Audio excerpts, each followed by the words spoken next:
So the McGill program in upper GI cancers is one of North America's largest programs for patients suffering from stomach and esophagus cancer.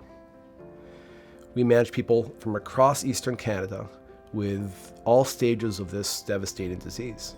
We see over 200 to 300 patients per year with stomach and esophagus cancer at the McGill University program in upper GI cancers. And we manage them from initial diagnosis until completion of treatment. We work with oncologists and gastroenterologists and radiation oncologists across the province.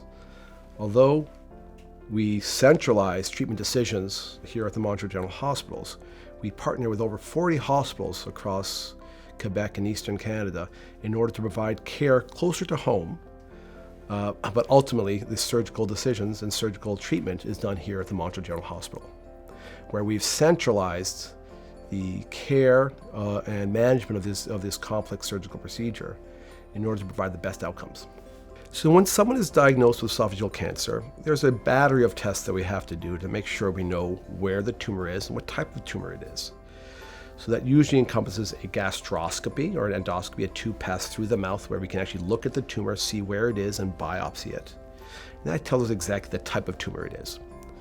We also do other tests such as a CT scan and what's called a PET scan. This tells us where the tumor is and allows us to determine whether or not it's an early cancer or a more advanced cancer, because the treatment is very different between those two. Most people who have esophageal cancer really diagnose it because they have a hard time swallowing solid food and they end up losing weight. This is because the tumor actually blocks the esophagus and prevents food to get into the stomach.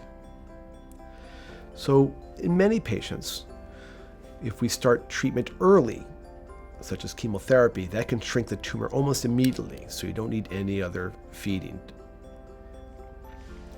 In most patients, we can start the chemotherapy very early, so you don't need any other treatment in order to prevent difficulty swallowing or to treat difficulty swallowing.